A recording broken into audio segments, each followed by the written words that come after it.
हंसी 3 तरह की होती है। पहली, जब हम दूसरों पर हंसते हैं, ये हंसी सबसे नीचे दर्जे की होती है। दूसरी हंसी, जब हम खुद पर हंसते हैं, ये हंसी ऊंचे दर्जे की होती है। तीसरी, अंतिम और उच्चतम हंसी वो होती है जब हम पूरी स्थिति पर हंसते हैं। पूरी स्थिति यानी अच्छी हो, बुरी हो, बेतुकी हो, जैसी भी हो, सब मंजूर है, पूरी समग्रता के साथ मंजूर है। ऐसी मंजूरी के साथ जब हम हंसते हैं तो वही होती है ब्रह्मांडीय हंसी। प्राचीन चीन में 3 बूढ़े भिक्षु रहते थे।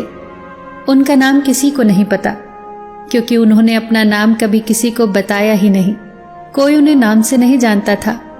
वो जाने जाते थे 3 हंसने वाले भिक्षुओं के नाम से। वो भिक्षु थे, पर ना तो कभी उन्होंने कोई शिक्षा दी, न उपदेश दिए, न किसी बात का जवाब दिया। वो केवल और केवल एक ही काम करते थे, वो सिर्फ और सिर्फ हंसते थे। वो तीनों एक साथ यात्रा करते, एक गांव में प्रवेश करते और चौराहे के बीचों बीच खड़े होकर हंसते। वो पूरी समग्रता के साथ हंसते। वो ऐसे हंसते मानो हंसना ही उनकी साधना हो, हंसना ही उनका तप हो, उनके प्राण हो। वहां मौजूद हर कोई उनकी हंसी की तरफ खिंचा चला आता और धीरे धीरे वहां एक भीड़ जमा हो जाती, और उस भीड़ में कोई भी व्यक्ति ऐसा न होता जो उनके साथ हंस न रहा होता। जब पूरे गांव में हंसी की लहर दौड़ जाती तो उसी क्षण वे दूसरे गांव के लिए निकल जाते। उनकी प्रार्थनाएं, उनके उपदेश, उनकी शिक्षाएं केवल और केवल हंसी ही थे। उनको हंसता देख लोग अपने सारे दुख दर्द भूल जाते और उनके साथ हंसने लगते। उनके जैसा आध्यात्मिक गुरु न तो चीन में पहले कभी था, न कभी हुआ। वो धीरे धीरे चीन में प्रसिद्ध होने लगे। उन्हें बहुत सम्मान और प्यार मिलने लगा। वो कभी कुछ न बोलते, पर ऐसा लगता मानो उनकी हंसी बहुत कुछ कह रही हो।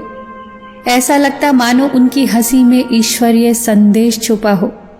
ऐसा लगता जैसे उन्होंने ब्रह्मांड के मजाक को समझ लिया हो, प्रकृति के रहस्य को जान लिया हो।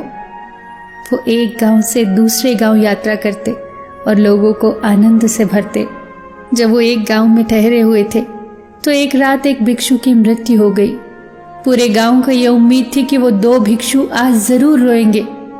लोग दूर दूर से इकट्ठा होने लगे इस नाटकीय घटना का गवाह बनने के लिए कि कैसे वो 2 भिक्षु आज रोएंगे। ये घटना स्मरणीय होगी, क्योंकि आज तक उन्होंने तीनों को केवल हंसते हुए ही देखा था। पर सारा गांव ये देखकर आश्चर्यचकित हो गया कि वो दोनों भिक्षु मृत भिक्षु के सामने खड़े होकर और भी जोर जोर से हंस रहे थे। वो हंसते हंसते लोटपोट हो रहे थे। गांव के लोगों ने समझाया कि उन्हें आज हंसना नहीं चाहिए, उन्हें तो शोक मनाना चाहिए। उस दिन भिक्षुओं ने पहली बार कुछ बोला। उन्होंने कहा कि हम हंस रहे हैं इस भिक्षु की जीत पर। हम जश्न मना रहे हैं क्योंकि ये जीत गया। ये जीत गया वो शर्त जो कल रात हमने रखी थी कि कौन पहले मरकर अन्य 2 को हराएगा। हम हंसकर इसकी जीत की खुशी मना रहे हैं।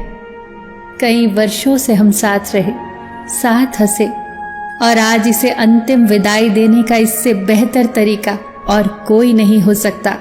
हम केवल हंस सकते हैं।